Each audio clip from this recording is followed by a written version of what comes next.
Hi friends, welcome to అనగనగా కథలు. ఈరోజు చెప్పే కథను చూడండి. నచ్చితే లైక్ చేయండి, షేర్ చేయండి, కామెంట్ చేయండి. సబ్స్క్రైబ్ చేసుకోకపోతే ప్లీజ్ సబ్స్క్రైబ్ చేయండి. అలాగే నోటిఫికేషన్ కోసం పక్కనే ఉన్న బెల్ ఐకాన్ ప్రెస్ చేయండి.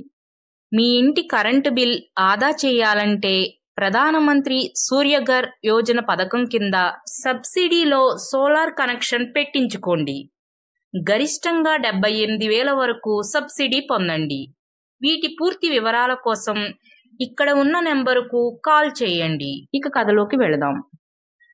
ఈ కథ నా చిన్ననాటి తెలుగు పాఠ్య పుస్తకంలోనిది. అందరికీ తెలిసినదే అయినా మరలా ఒకసారి గుర్తు చేసుకుందాం. అనగనగా ఒక గ్రామంలో రామయ్య అనే ఒక రైతు ఉండేవాడు. రామయ్యకి 4 కొడుకులు. 4 కొడుకులు ఎప్పుడూ గొడవ పడుతూనే ఉండేవారు.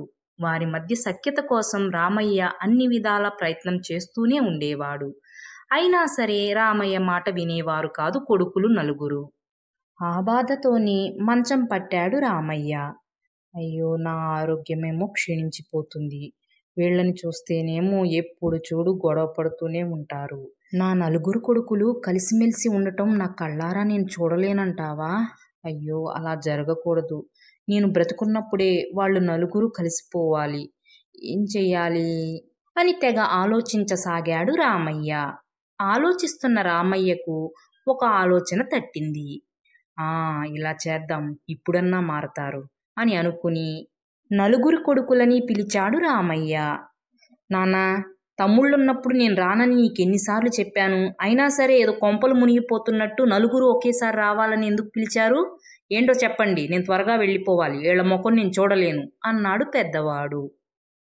నాకు మాత్రం మీ అందరి ముఖం చూడాలని ఏమైనా కోరికగా ఉందా ఏంటి? నాకు లేదు. త్వరగా చెప్పండి నాన్న, నేను కూడా వెళ్ళిపోవాలి అన్నాడు ఆఖరివాడు. చెప్తున్నాను, గొడవ పడకండి. ముందు నేను చెప్పేది ప్రశాంతంగా వినండి. ఇక నేను రేపో మాపో అన్నట్టుంది నా జీవితం. నేను వెళ్ళిపోయేలోపు నా కోరిక ఒకటి ఉంది, అది తీరుస్తారా అని అడిగాడు రామయ్య. అంటే ఇది నీ ఆఖరి కోరిక నాన్నా అన్నాడు 3వవాడు.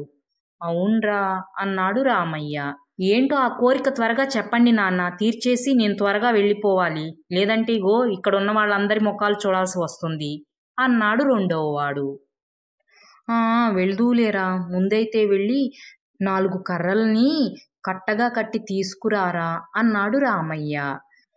తీసుకువస్తాలే అనుకుంటూ బయటకు వెళ్ళి కర్రల్ని కట్టగా కట్టి తీసుకుని వచ్చాడు 2వ కొడుకు. తీసుకువచ్చి తీసుకొచ్చాను నాన్న, ఇప్పుడు దీన్ని ఎక్కడ పెట్టను అని చాలా విసుగుగా అడిగాడు. ఎక్కడా వద్దుగాని అన్నయ్యకి ఇవ్వరా అన్నాడు రామయ్య. ఏంటి, వాడికి ఇవ్వడం కోసమా నన్ను తీసుకురమ్మని చెప్పింది? వాడికైతే నేను ఇవ్వను అన్నాడు 2వవాడు. ఇది నా ఆఖరి కోరికరా, కాస్త ఎదురు చెప్పకుండా చెప్పిన పని చెప్పినట్లు చెయ్యండిరా అన్నాడు రామయ్య. సర్సర్లే అని విసుగుగాని ఆ కర్రల కట్టను పెద్దవాడికి ఇచ్చాడు 2వవాడు. పెద్దవాడు ఆ కర్రల కట్టని చూస్తూ ఇప్పుడు నేనేం చెయ్యాలి నాన్న అని తండ్రిని అడిగాడు. ఆ కర్రల కట్టని విరిచేసేయరా అన్నాడు రామయ్య. ఎందుకు విరక్కొట్టాలి నాన్న అని కట్టని ఉప్పదీయబోయాడు. కట్టను అలాగే ఉంచి మొత్తం 4 కర్రల్ని విరగ్గొట్టరా అన్నాడు రామయ్య. 4 ఒకేసారా? ఎలా విరుగుతీ నాన్న? సర్లే, ప్రయత్నిస్తాను అని 4 ఒకేసారి విరగదీయబోయాడు. కానీ పెద్దవాడి వల్ల కాలేదు. పెద్దోడా, నీ వల్ల కావడం లేదా? అయితే 2వవాడికి ఇవ్వు అన్నాడు రామయ్య.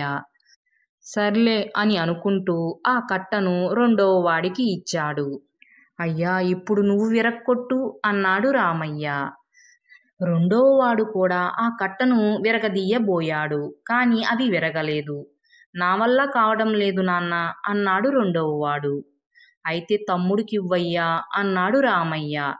2వవాడు ఆ కట్టని 3వవాడికి ఇచ్చాడు. 3వవాడు కూడా ప్రయత్నించి నాన్న, నా వల్ల కూడా కావటం లేదు, తమ్ముడికిచ్చేయనా అని అడిగాడు. ఇవ్వయ్యా అన్నాడు రామయ్య. ఆఖరి కొడుకు కూడా ప్రయత్నించి చూశాడు. కానీ ఆ కర్రల మూట విరగలేదు. నా వల్ల కావడం లేదు నాన్న అన్నాడు ఆఖరివాడు.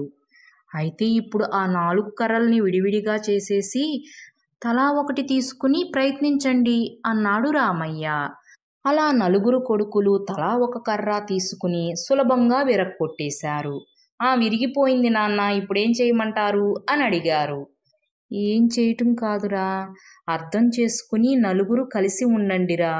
నలుగురు కలిసి ఉంటే మీరు కూడా ఆ కర్రల కట్టంత బలంగా ఉంటారా. అప్పుడు మిమ్మల్ని ఎవ్వరూ ఏం చెయ్యలేరు. అదే మీరు ఎప్పుడు గొడవపడి విడివిడిగా ఉన్నారనుకో, అదిగో ఆ ఒక్కొక్క కర్రని ఎలాగైతే విరిచేసేశారో అలా సులభంగా మిమ్మల్ని అందరూ మోసం చేయగలుగుతారు.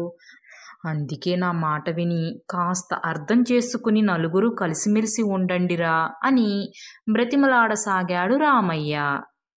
అలా రామయ్య చేసిన పనితో కొడుకులలో మార్పు వచ్చి ఆ రోజు నుంచి ఏ గొడవలు పడకుండా కలిసిమెలిసి జీవించసాగారు. అది చూసిన రామయ్య ఎంతో ఆనందంగా కన్నుమూశాడు. ఫ్రెండ్స్, ఈ కథ మీకు కూడా నచ్చిందనే అనుకుంటున్నాను. Thanks for watching. మరో మంచి కథతో మళ్ళీ కలుద్దాం. అప్పటి వరకు సెలవు. Take care. బాయ్.